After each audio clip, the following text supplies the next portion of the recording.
Pessoal, nós vamos falar sobre tumores hepáticos. Nós temos os tumores benignos, adenoma, hemangioma, que é o mais comum, hiperplasia nodular focal, que é a mais comum, e os malignos, certo? Metástases mais comuns malignas e etc.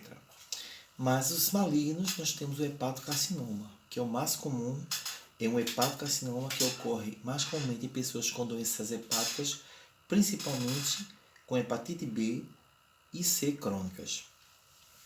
O hepatocarcinoma ou carcinoma hepatocelular é o câncer primário do fígado, ou seja, o câncer derivado das principais células do fígado, os hepatocíteos, certo? Como os demais cânceres, surge quando há uma mutação dos genes de uma célula que se faz multiplicar desordenadamente. Essa mutação pode ser causada por algum agente externo, como o vírus da hepatite C ou B, certo? Ou pelo excesso de multiplicação das células, como a regeneração crônica das hepatites, o que aumenta o risco, certo? De surgimento de erros na duplicação desses genes. O hepatocarcinoma é caracteristicamente agressivo. Ele possui um alto índice de óbitos após o início dos seus sintomas, certo? Os sintomas que o hepatocarcinoma tem, ele tem icterícia, ele tem ascite e outros, né? Se ele for detectado apenas na fase sintomática, o paciente tem a expectativa de vida média inferior a 1 mês, se não for realizado nenhum tratamento, sendo que nessa fase os tratamentos disponíveis são limitados e pouco eficazes depois da detecção da sintomatologia, certo? Nós vemos que é claro que é um câncer bastante agressivo, certo? Entendeu? E infelizmente existem né, pouquíssimas possibilidades para a cura. Há diversas estratégias para reduzir a mortalidade, certo? Quando se existe uma profilaxia primária, o melhor modo de reduzir a mortalidade pelo hepatocarcinoma é prevenir os fatores de risco para esse surgimento, certo? A vacinação contra a hepatite B, certo? Tem uma incidência que prova que realmente pacientes vacinados contra a hepatite B existe uma redução muito grande na incidência de câncer nessa população, certo? E existe uma profilaxia secundária. Uma segunda estratégia é identificar, tratar, se possível, os portadores de fatores de risco. Há evidências, por exemplo, que o tratamento da hepatite C com interferon reduz o risco de surgimento do câncer hepático, do hepatocarcinoma, certo? E existe também a profilaxia terciária, certo? Identificados os portadores de fatores de risco, realizar o rastreamento periódico dos mesmos para uma possível detecção precoce da doença e a realização de tratamentos mais efetivos, certo? Tratamento nós temos diversas modalidades, né? E esses tratamentos eles estão disponíveis atualmente, cada uma indicada para uma situação específica, né? Ou seja, dependendo realmente do tipo de como o câncer ele surgir, como está sendo seu prognóstico. O diagnóstico do hepatocarcinoma pode ser feito através de exames de imagem, marcadores tumorais, exame de sangue e anatomopatológico, que seria no caso a biópsia hepática, né? de um pedaço da peça, né? De uma peça hepática, uma biópsia daquele local ali onde um tumor está surgindo, né?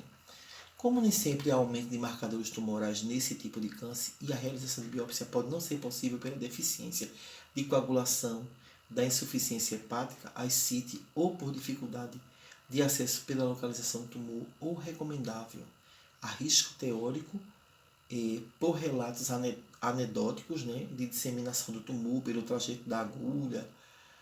O diagnóstico do hepatocarcinoma pode ser fechado pela presença de exame de imagem com lesão típica, né, e aumento de marcador tumoral ou pela presença da imagem típica.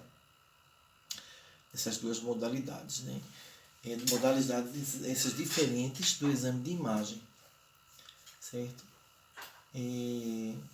Quando o hepatocarcinoma está pequeno, a ultrassom, certo?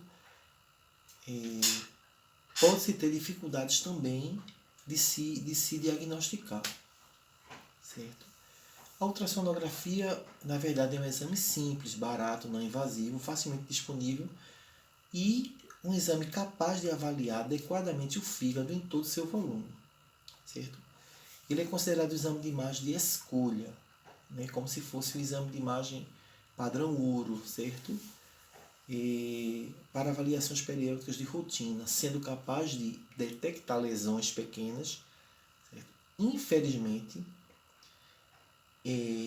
é dito na literatura que a ultrassonografia é limitada por dois fatores importantes. O primeiro é que é um exame operador dependente, certo? Ou seja, é um ótimo exame se realizado por médico experiente em avaliações de lesões hepáticas, que pode detectar lesões menores e até estratificar o grau de fibrose hepática, certo? Com confiabilidade comparável à biópsia.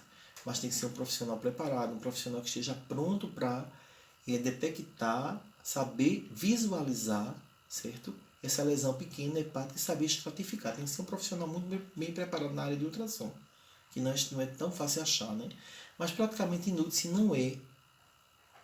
É incomum receber laudos de fígado normal em pacientes portadores de cirrose avançada, certo? O segundo é que em fígados muito reduzidos e com nódulos de regeneração, como em portadores de cirrose alcoólica avançada, tem-se que diferenciar um nódulo potencialmente maligno de um fígado repleto de nódulos benignos. É muito difícil nestes casos, certo? E realmente, nestes casos, que foi falado acima, paciente com vários nódulos, estaria indicado o que? A TC, a tomografia computadorizada. A possibilidade de utilizar a ultrassonografia com tecnologia de Doppler, Power, Doppler ou com contraste aumenta a sensibilidade. No caso, aumenta a sensibilidade e a capacidade de detecção e especificidade. Capacidade de diferenciar nódulos benignos de malignos do exame, certo? Entre aspas, mas pelo menos é uma chance a mais, né? Também permite identificar a presença de invasão vascular, importante para a avaliação prognóstica e definição de possibilidade de tratamento. Deixa eu ver aqui. Vamos falar sobre tratamento um pouco, tá, gente? Um pouco sobre o tratamento. O que eu vi, a melhor opção, apesar de muito agressiva, ainda é o transplante de fígado, onde o órgão doente é substituído por outro sadio. Outra opção é a hepatectomia, cirurgia onde é retirada uma porção do fígado onde está localizado o tumor. E uma terceira opção, que segundo a literatura que eu vi, né, que eu estudei hepatocarcinoma por um livro de clínica médica, é muito utilizada pelos japoneses e que aos poucos vem se tornando difundida pelo mundo, certo? Que é o tratamento percutâneo pela pele do tumor. Nessa modalidade terapêutica, o tumor é destruído sem necessidade de cirurgia. A injeção percutânea de etanol é um método simples, realizado sob anestesia local e com raras complicações, certo? Essa injeção é feita com auxílio da ultrassom, que é introduzida com uma agulha especial no centro do tumor através da pele, onde é administrado álcool absoluto a 100%, provocando dessa forma a destruição do câncer. Outro método seria a introdução de uma agulha que emite microondas por radiofrequência no centro da lesão, com efeitos semelhantes, certo? Apesar de simples, rápido e seguro, o tratamento percutâneo não é tão eficaz, infelizmente, quanto o cirúrgico, podendo ser utilizado antes da cirurgia ou em pessoas que ainda não possam, né, ou não aceitem a cirurgia. Um outro tratamento cada vez mais utilizado, né, que a gente é muito conhecido, também tratamento utilizado como paliativo, é a quimioembolização da lesão, certo?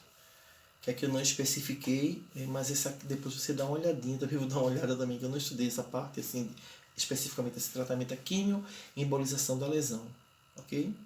Espero que você tenha gostado. Foi o que eu revisei sobre hepatocarcinoma, que cai muito em concursos também, em provas de residência.